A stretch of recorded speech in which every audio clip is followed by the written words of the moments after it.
10 de noviembre, elecciones generales para elegir de nuevo al gobierno de España. Después de unas elecciones generales tuvimos una moción de censura y después de ella nadie se puso de acuerdo y tuvimos que ir a elecciones generales. Y después de las mismas llegamos a un punto en el cual volvemos a tener elecciones generales. En las pasadas elecciones ya hice un vídeo hablando de la simplificación en el mensaje político y lo absurdo que resultaba a la hora de verlo fuera de contexto. Así que hoy no quiero hablar de comunicación política ni tampoco quiero hablar de la simplificación del mensaje. De lo que quiero hablar es precisamente de lo que provoca esa simplificación, de lo que significa y qué consecuencias tiene sobre la población. Y es que no nos engañemos, no estamos votando partidos políticos, medidas o programas. Ni siquiera estamos votando candidatos, porque en realidad lo que estamos votando en estas elecciones son marcas.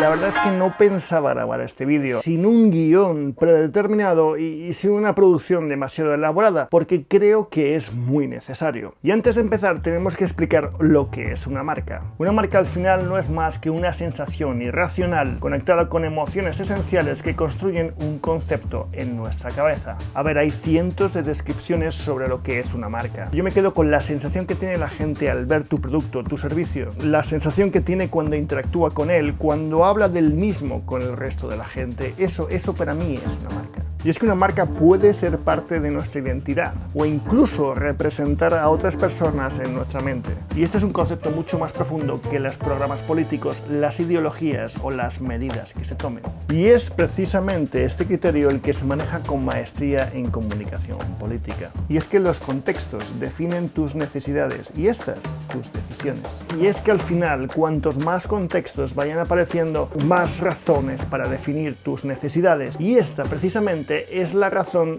de que haya tanta bipolaridad ideológica. Parece que todo es blanco o es negro, no hay gama de grises. Lo curioso del caso es que precisamente son los matices los que enriquecen o empobrecen una idea. Y es que a cada contexto se responde con una posición ideológica, y esta ha de ser diferente cuando no contraria a la de otro partido. En publicidad hay un principio llamado Unique Selling Proposition o la USP. Fue un concepto que inició Russell Reeves y que en los 70 popularizó Jack Trout. Dicho principio sugiere que la primera marca que se apropie de un territorio en la mente de su consumidor será la propietaria del mismo durante mucho tiempo. Que nos relacionen con una idea, con un estereotipo o con una ventaja diferencial en la mente de nuestros consumidores es realmente una herramienta poderosa. Porque cada vez que piensen en ese estereotipo, esa idea o ese beneficio, van a pensar en tu marca. Pues bien, esta misma técnica es la que se está utilizando en política. Es decir, que un partido político sea capaz de adueñarse de un concepto como liberal o progresista será muy poderoso, porque la sociedad en bloque les verá como liberales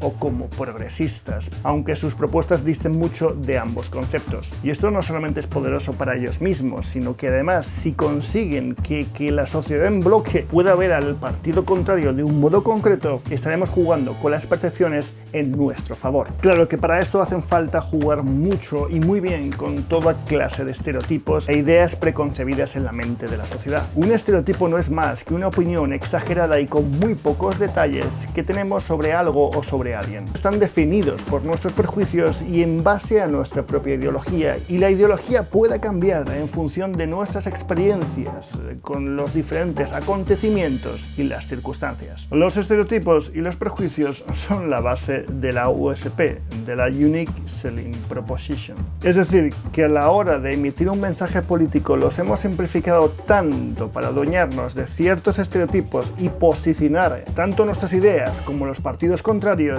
que al final no estamos votando ideas, no estamos votando ideologías, ni siquiera estamos votando a candidatos, estamos votando marcas.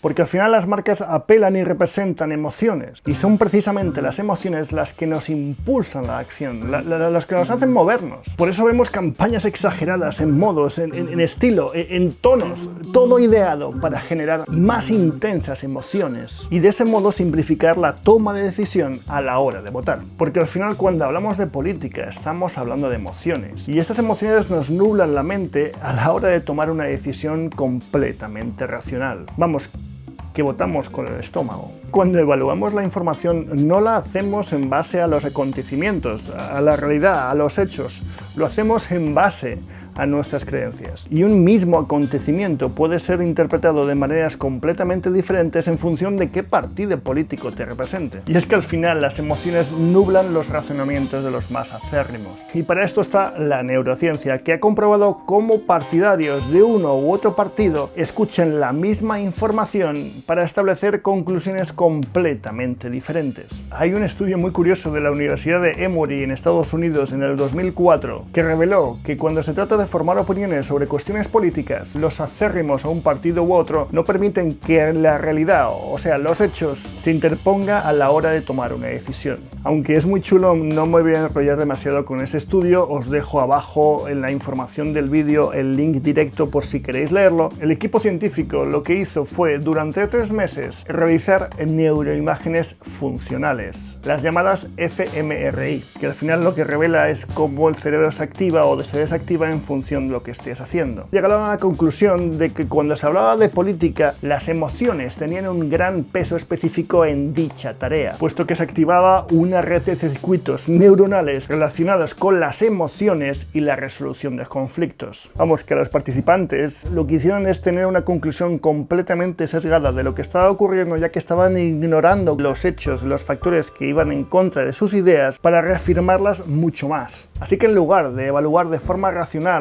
las posiciones de un partido u otro, lo que hacemos básicamente es tener una reacción emocional. Y esta es la base de uno de los principales sesgos cognitivos, el sesgo de confirmación. Como ya hemos visto en mi último vídeo sobre los sesgos cognitivos, el sesgo de confirmación explica por qué nos cuesta tanto cambiar de opinión, por qué seguimos teniendo tantos prejuicios y por qué nos tragamos tantas noticias falsas. Y es que tendemos a atender preferentemente a aquellas ideas que apoyan nuestro punto de vista, mientras que descartamos aquellas opiniones que contradicen nuestra visión del mundo. Si os gusta el tema, hay un libro muy bueno que se llama La mente de los justos, de Jonathan Haidt, que describe cómo un montón de estudios muestra la tendencia a enfocarnos en nuestras posiciones cuando recibimos información que contradice nuestras creencias. Dicho de otro modo, votamos con el estómago, con la emoción.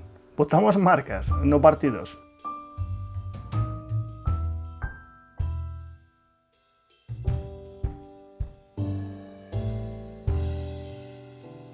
Ojo, y con esto no quiero decir que la gente no vote en función a sus ideales y creencias. Más bien, justo lo contrario. Lo que trato de explicar es que la comunicación política, a la hora de simplificar su mensaje y obviar completamente los matices, los grises, las opciones, con la intención de simplificar la opción de voto, lo único que consiguen es fraccionar, dividir y que la sociedad se rompa ideológicamente. La publicidad trata de impulsar la opción de compra a la hora de simplificar la imagen de una marca predeterminada. Esta técnica puede volverse muy peligrosa cuando lo que estamos haciendo no es comprar unas zapatillas, sino votar el gobierno de un país. Si cada vez que votamos lo hacemos con nuestras emociones y no con nuestras razones, lo más probable es que la división de ideas sea aún mayor. Cuando hablamos de consumo, marketing y publicidad, la simplificación de ideas, de estereotipos, de proposiciones de venta es fantástico porque lo que hacemos es favorecer la competencia. Pero cuando hablamos de política lo único que hacemos es favorecer la ingobernabilidad porque estamos dividiendo a la sociedad en bloque. Por eso vota, y a la hora de votar hazlo con la cabeza. Es evidente que hay un montón de emociones, de que estamos todos hasta las narices y es evidente que esto